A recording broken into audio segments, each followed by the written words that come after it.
আমরা অন্তর্ভুক্তিমূলক শিক্ষা শেষ করেছি, তাই তো? তাহলে আজকে একটা নতুন অধ্যায় শুরু করা যাক। আচ্ছা, তার আগে আজকে কত ডেট বলো তো? আজকে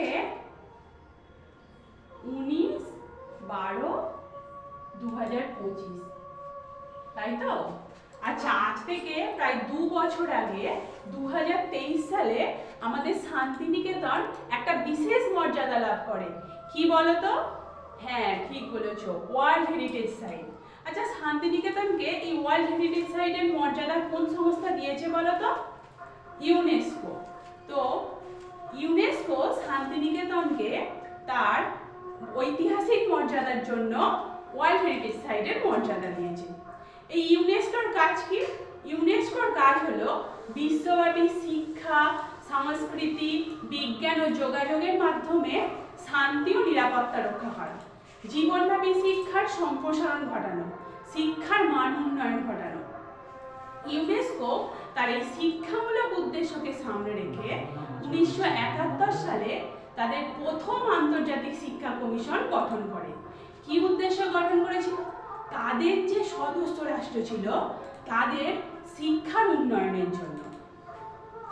বিংশ শতাব্দীর শেষ ভাগে বিশ্বায়ন ও প্রযুক্তির অভাবনীয় পরিবর্তনের ফলে বিশ্বের অধিকাংশ শিক্ষাবিদ ও চিন্তাবিদ চিন্তা ভাবনা করলেন যে একবিংশ শতাব্দীর শিক্ষার রূপরেখা কি হবে, শিক্ষার পরিকাঠামো কি হবে। তো আজকে আমাদের আলোচনার বিষয় হলো একবিংশ শতাব্দীর শিক্ষায়, একবিংশ শতাব্দীর শিক্ষায় বিশ্বব্যাপী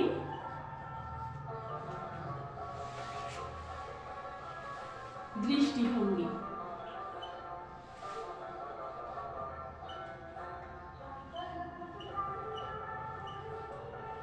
বা গ্লোবাল ভিশন ফর এডুকেশন। তো ইউনেস্কো এই 21 শতকের চ্যালেঞ্জ মোকাবিলা করার জন্য 1993 সালে, কত সালে? 1993 সালে তাদের দ্বিতীয় আন্তর্জাতিক শিক্ষা কমিশন গঠন করে। এই কমিশনের সভাপতিত্ব করেছিলেন জ্যাক ডেলর, যিনি ছিলেন ইউরোপিয়ান কমিশনের প্রাক্তন সভাপতি। আর জ্যাক ডেলরকে এই কাজে সহায়তা করেছিলেন বিশ্বের 14 জন বিশিষ্ট শিক্ষাবিদ। জ্যাক ডেলর এবং তার সহযোগীরা প্রায় 3 বছর বিশ্বব্যাপী আলোচনা ও পর্যালোচনার পর 1996 খ্রিস্টাব্দে প্যারিসে আয়োজিত আন্তর্জাতিক শিক্ষা সম্মেলনে তাদের রিপোর্ট পেশ করে ইউনেস্কোর নিকট। তাদের রিপোর্ট কি নামে পেশ করা হয়েছিল? লার্নিং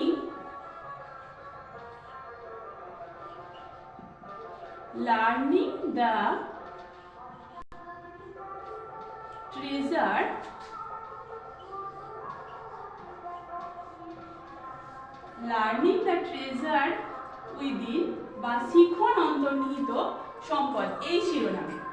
তো এই যুগান্তকারী শিক্ষা দলিলের উদ্দেশ্য কি ছিল? বিশ্বের সকল দেশ, সকল সমাজ কিভাবে এগোবে, শিক্ষার রূপরেখা কি হবে, শিক্ষার আদর্শ কি হবে, তার রূপরেখা দিয়েছিল এই যুগান্তকারী শিক্ষা দলিল। এই জীবনব্যাপী শিক্ষা দলিল এই শিক্ষা দলিল জীবনব্যাপী শিক্ষার 4টি দিকের উপর গুরুত্ব আরোপ করেছে, যা 4 পিলার অফ এডুকেশন বা শিক্ষার 4টি স্তম্ভ হিসেবে পরিচিত। আসলে এগুলো হচ্ছে শিক্ষার 4টি উদ্দেশ্য। এই 4টি শিক্ষার এই 4টি স্তম্ভ কি কি? জানার জন্য শিখন বা লার্নিং টু নো, কাজ করার জন্য শিখন বা লার্নিং টু ডু, একত্রে বসবাসের জন্য শিখন বা লার্নিং টু লিভ টুগেদার, হয়ে ওঠার জন্য শিখন বা লার্নিং টু বি। পরের দিন আমরা এই জীবনব্যাপী শিক্ষার এক একটা পিলার ধরে ধরে আলোচনা করব। এখন আমরা একটু কোশ্চেন প্যাটার্ন সম্বন্ধে জেনে নিব। এখানে তো আমাদের 3rd সেমিস্টারে আমাদের এমসিকিউ বেস কোশ্চেনের উপর পরীক্ষা হবে, যেটা তোমরা আগে 1st সেমিস্টারে দিয়ে এসেছো ঠিক একই ভাবে। এখানে আমি একটা প্রশ্ন নিই, যেরকম ধরো ডেলার কমিশন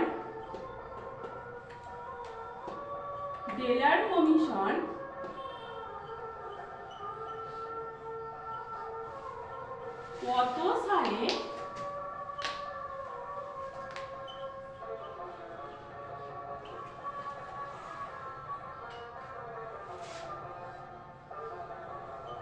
তাদের রিপোর্ট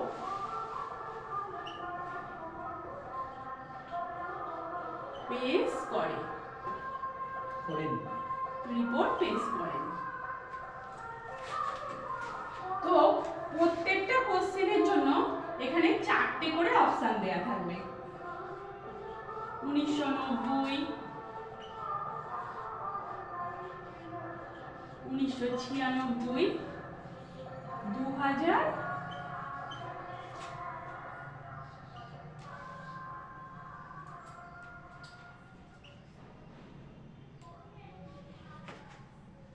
এবং 2002। তো এখানে তোমাদের একটা, তোমরা তো আগেই দিয়ে এসছো সেমিস্টার 1-এ, সেম তোমাদের একই পরীক্ষার সিস্টেম, ফার্স্ট সেমিস্টার আর থার্ড সেমিস্টার একই পরীক্ষার সিস্টেম। তোমাদের একটা ওএমআর শিট দিয়ে দেওয়া হবে। ওএমআর শিটে প্রত্যেকটা কোশ্চেনের জন্য 4টে করে অপশন থাকবে। তো এখানে 1 নাম্বার কোশ্চেনের যে অপশনটা রাইট হবে, এখানে 1996 সাল রাইট। তো এখানে ওএমআর শিটে এই তোমার বি এর মধ্যে যে গোল্লাটা থাকবে সেটা পুরোটা ভরাট করতে হবে। এরকম তুমি এক টিক দিয়ে গেলে, কিংবা এরকম ফুটকি দিলে এরকম কিন্তু হবে না, পুরোটা ভরাট করতে হবে। ওইটা বাইরে দেখাবে, টিক দিয়ে ওটা ফুটকি দিয়ে ওটা বাইরে দেখিয়ে দেবে। ও আচ্ছা, এর বাইরে দেখাবে, তাই তো? আচ্ছা আচ্ছা, ওটা মানে দুবার